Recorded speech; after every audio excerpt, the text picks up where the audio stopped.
ఇక ఇటు గ్రామాల్లో కాంగ్రెస్ నాయకులకు ఎక్కడికక్కడ నిరసన సెగ తగులుతోంది. హన్మకొండ జిల్లా ఐనవోలు మండలంలో కడియం శ్రీహరికి చేదు అనుభవం ఎదురైంది. గర్మిళ్లపల్లిలో ఎన్నికల ప్రచారానికి కడియం వస్తుండగా గ్రామస్తులు ప్లకార్డులతో నిరసన తెలిపారు. కడియం శ్రీహరి ఏ పార్టీలో గెలిచారు, ఏ పార్టీలో ఉన్నారంటూ ఆగ్రహం వ్యక్తం చేశారు. కళ్యాణ లక్ష్మి పథకం కింద ఇస్తానన్న తులం బంగారం ఏమైందని ప్రశ్నించారు. మహిళలకు ఇస్తానన్న 2500 ఎక్కడని నిలదీశారు. రైతు భరోసా ఏమైందంటూ ప్లకార్డులతో నిరసన ప్రదర్శన చేపట్టారు. దాంతో కడియం తోకుముడిచి పరారయ్యాడు.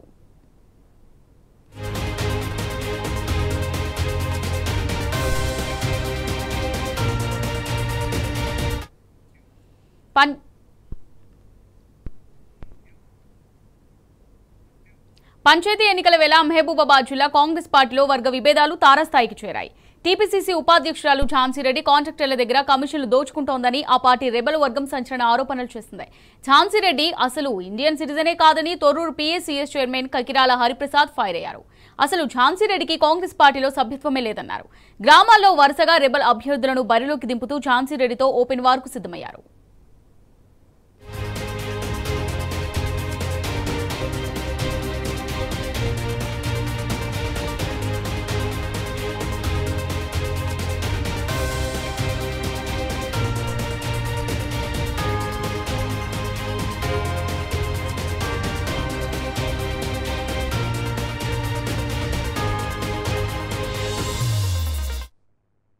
రైట్, ఇక దీనికి సంబంధించి కంప్లీట్ డీటెయిల్స్ మా ప్రతినిధి రవికాంత్ అందిస్తారు. రవికాంత్,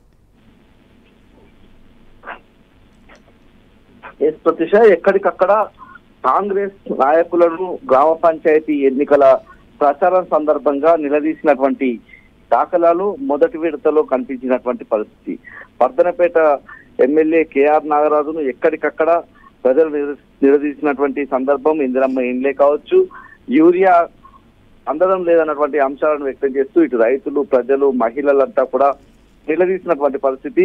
వర్ధనపేట మండలం కావచ్చు, పర్వతగిరి, రాయపర్తి ఈ 3 మండలాలకు సంబంధించి మొదటి విడతలో ఉన్నటువంటి నేపథ్యం. రాయపర్తి పాలకుర్తి నియోజకవర్గం కింద ఉంటుంది.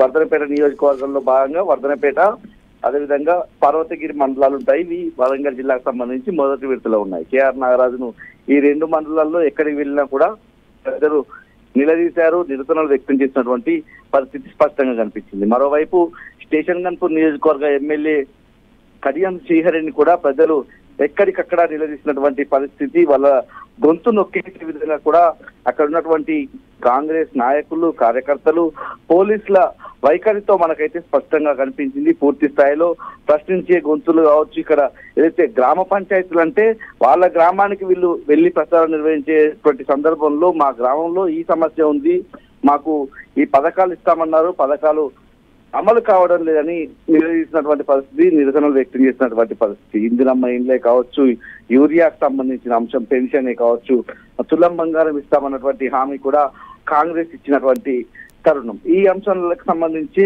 ప్రజలు ఎక్కడికక్కడ నిలదీసినటువంటి పరిస్థితి మనకు స్పష్టంగా కనిపించింది. ఇక పాలకుర్తి నియోజకవర్గంలో కూడా ఝాన్సీ రెడ్డిని నిలదీసినటువంటి పరిస్థితి. మహిళలు పూర్తి స్థాయిలో తొర్రూరుకు సంబంధించినటువంటి ఏ గ్రామానికి వెళ్ళినా నిరసనలు వ్యక్తం చేశారు.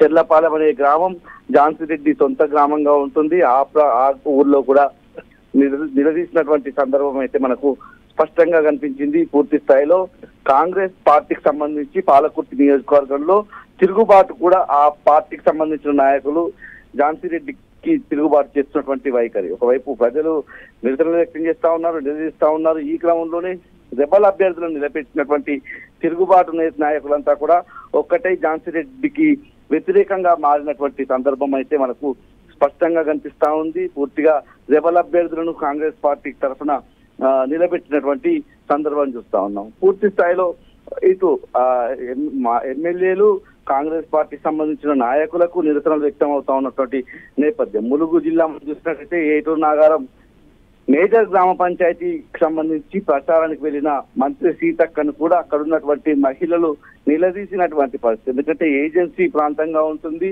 ఎన్నో ఆశలతో ఓట్లు వేసినటువంటి ఏజెన్సీ ప్రాంత ఆదివాసీ బిడ్డలు, ఇతర వర్గాలకు సంబంధించిన ప్రజలంతా కూడా మాకు ఇందిరమ్మ ఇల్లు ఇస్తామన్నారు కదా, ఎందుకు ఇవ్వడం లేదని నిలదీసినటువంటి సందర్భంగా నాకు అనిపిస్తా ఉంది. ఎక్కడికి వెళ్ళినా కూడా కాంగ్రెస్ నాయకులకైతే ఈ గ్రామ పంచాయతీ ఎన్నికల వేళ చుక్కెదిరినటువంటి సందర్భం. ఎందుకంటే 2 సంవత్సరాల కాంగ్రెస్ పాలనలో ఏ ఒక్క గ్రామం కూడా అభివృద్ధి జరగకపోగా పూర్తిగా గ్రామాలన్నీ అభివృద్ధిలో కుంటుపడినటువంటి సందర్భం. అదే ప్రశ్నలు ప్రజల నుంచి ఎదురయ్యాయి. రేపటి మొదటి విడత ఎన్నికల్లో కూడా ప్రజలు స్పష్టమైనటువంటి తీర్పునిచ్చే విధంగా స్పష్టమైనటువంటి వాళ్ళ ఒక జవాబు చెప్పే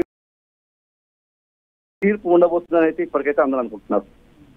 రైట్, థ్యాంక్ యూ రవికాంత్.